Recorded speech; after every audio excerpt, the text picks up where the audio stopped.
WLES. I'm Mrs. Adderman. I'm a third grade teacher, and I'm going to be reading Chapter 4 called Partnership of the Lemonade War. Partnership is the definition, it's a noun. Two or more people pooling their money, skills, and resources to run a business, agreeing to share the profits and losses of that business. Jessie had been waiting for this moment, the moment when Evan would see their lemonade stand, see the wonderful decorations they'd made, see the crowds of people waiting in line, see Meg and Meredy standing by her side. He would see it all and be so impressed. He would think to himself, wow, Jessie is one cool kid. She sure knows how to run a lemonade stand. And then he'd jog over and say, hey, can I help out? And Jessie would say, sure. We were hoping you'd come over. And it would be like old times. Why hadn't it worked out like that? With one part of her brain, Jessie continued to take money from customers and make change. That was the best part of her brain. That worked just fine.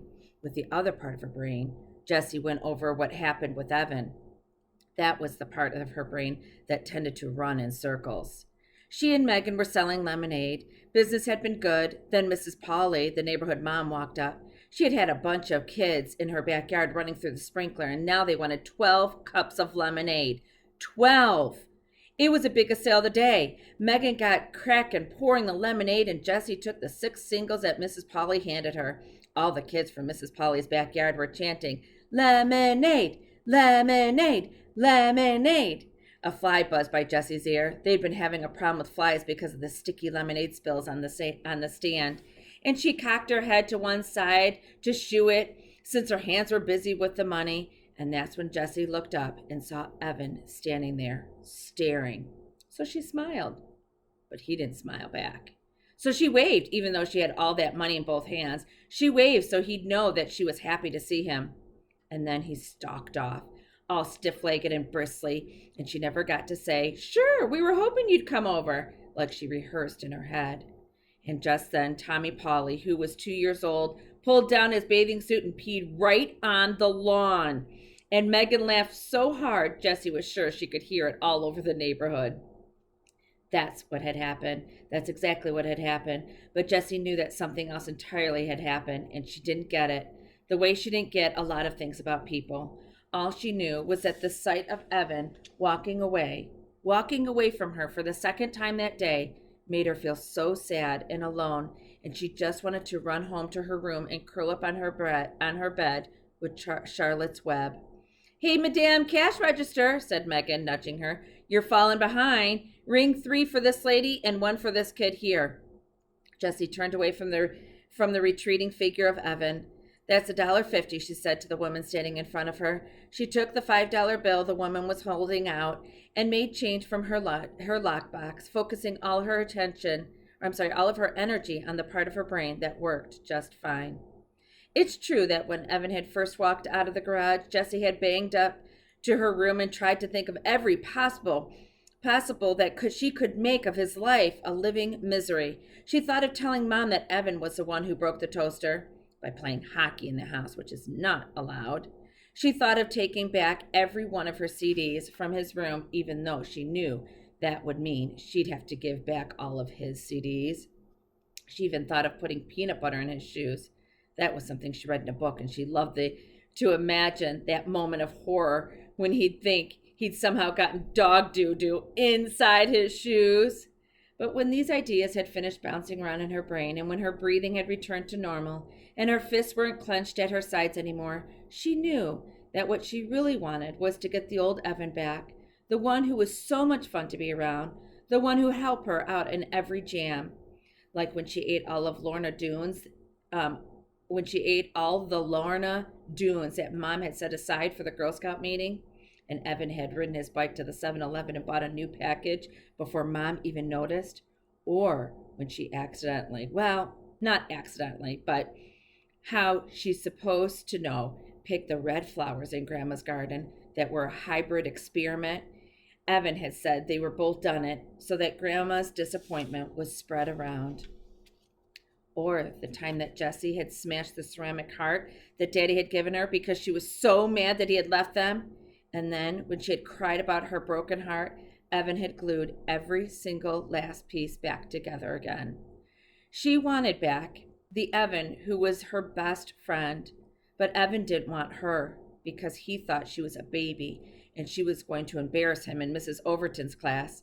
So she had to prove to him that she was a big kid, that she could keep up with the crowd, that she could fit in, even with his fourth grade class.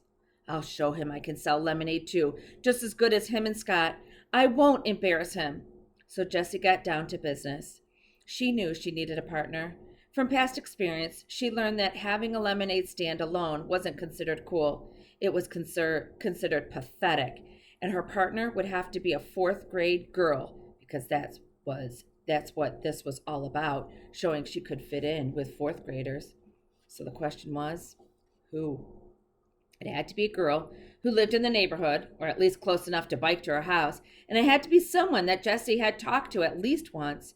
No way could she call up a girl she'd never even talked to, and it had to be someone who seemed nice. This last part was a problem, because Jessie knew that she often thought people were nice, and then they turned out to be not nice. Case in point, those second grade girls. So Jessie decided it had to be someone who Evan thought was nice.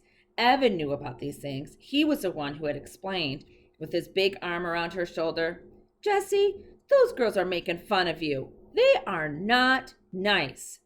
When Jessie thought about all those different requirements, there was only one obvious answer. Megan Moriarty. She lived less than 3 blocks down the street. Jessie had said hi to her a few times while biking in the neighborhood, and Evan must have thought she was nice because Jessie had found a piece of paper in his trash can with Megan's name written all over it. Why would he cover a page with her name if he didn't think she was a nice person? Jessie went to the kitchen and climbed onto a stool so that she could reach the cabinet over the stove. She took down the school phone book and looked through the listings for both of the last year's third grade classes.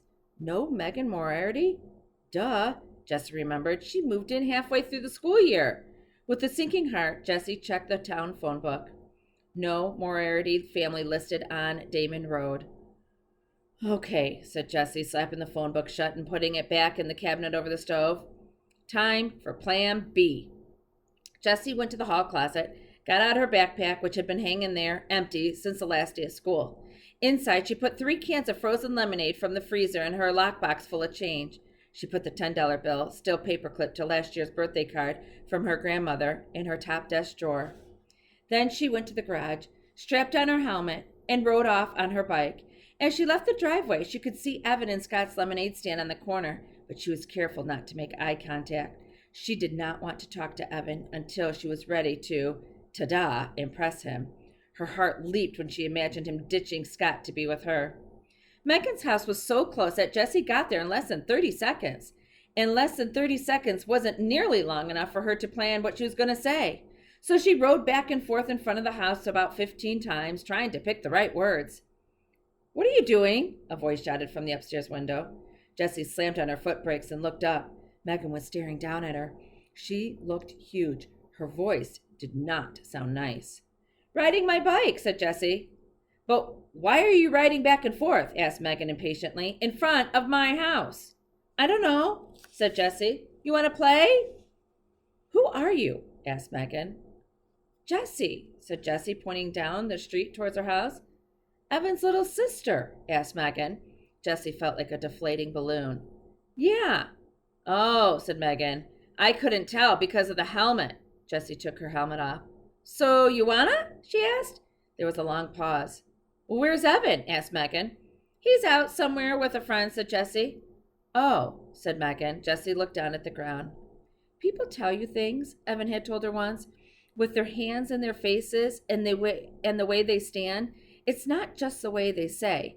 You gotta pay attention, Jess. You gotta watch for things they're saying, not with their words. Jessie looked back up. It was hard to see Megan at all. She was so far up and behind the window screen. Jessie sucked in her breath. Do you want to do something? Another long pause. Jessie started counting in her head. 1 1,000, 2 1,000, 3 1,000, 4 1,000, 5 1,000, 6 1,000. Sure, said Megan. Then her head disappeared from the window. A minute later, Megan was at the front door. Hey, she said, opening the screen. Jessie raised her hand in something that was halfway between a wave and a salute as she walked in. Her sweaty bangs stuck to her forehead where the helmet had smashed them down. She was so nervous about saying something stupid. She didn't say anything at all. Megan leaned against the banister of the stairs and crossed her arms. So, said Jessie. She stared at Megan, who was fiddling with the 7 or 8 band bracelets on her arm. Jessie counted 2 Livestrongs, 1 Red Sox World Champs, 1 March of Dimes, and 1 Race for the Cure. What's that one? She asked, pointing to the band bracelet with the tiger stripes. Megan stretched it off her wrist and gave it to Jessie. It's for the Animal Rescue League. My mom gave them some money, so they gave us this and a bumper sticker. I've got 22 band bracelets. Cool, said Jessie, handing the bracelet back. Megan flipped it back on. She continued to play with the bracelets on her arm, running them up and down, up and down. So, what do you want to do? Asked Megan. I don't know, said Jessie. We could have a lemonade stand. Said Megan, sounding bored. Oh, it'll be fun. Come on. We don't have any lemonade, said Megan. I've got 3 cans, said Jessie. She slipped the backpack off her back and dumped out the 3 cans of frozen lemonade. Her lockbox came rattling out, too. What's that? Asked Megan. My lockbox, said Jessie. We can use it to make change. She felt her face getting red. Maybe 4th graders weren't supposed to have lockboxes. How much money have you got? Asked Megan. You mean in change or all together? Megan pointed at the lockbox. Well, how much in there?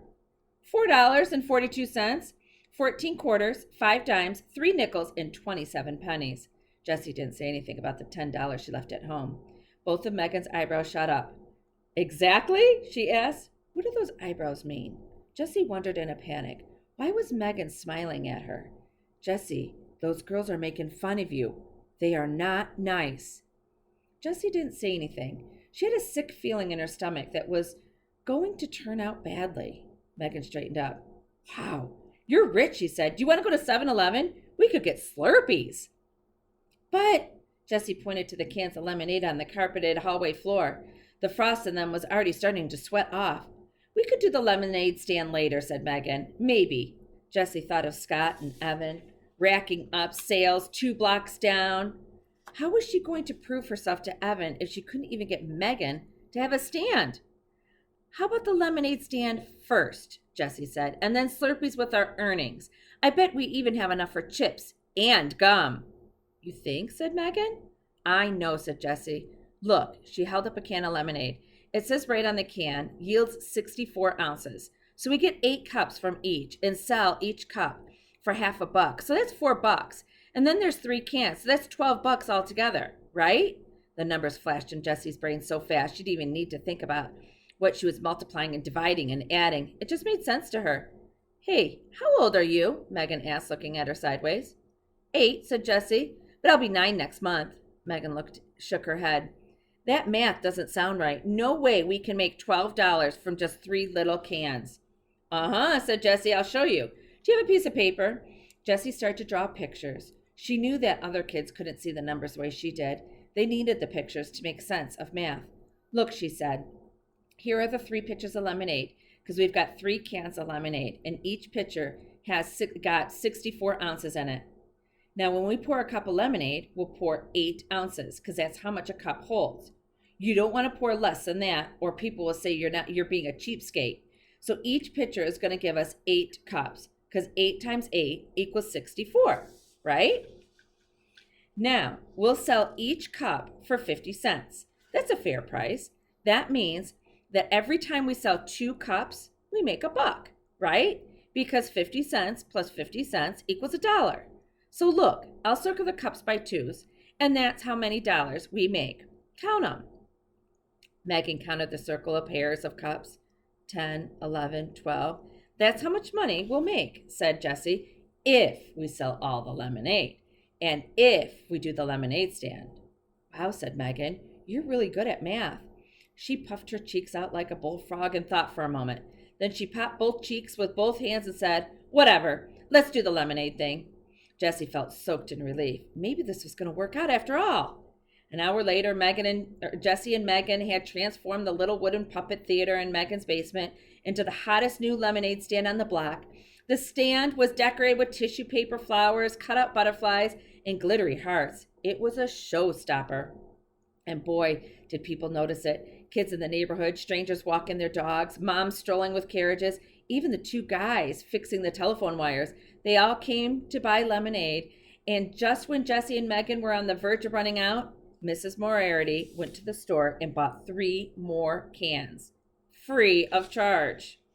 So when Mrs. Polly asked for 12 cups at exactly the moment that Evan rounded the curve and saw her lemonade stand, Jessie felt like she'd just scored 100 on a test and gotten 5 points for extra credit. So why did Evan stomp off? And how come she didn't feel like she won anything at all? Hope you enjoy the book.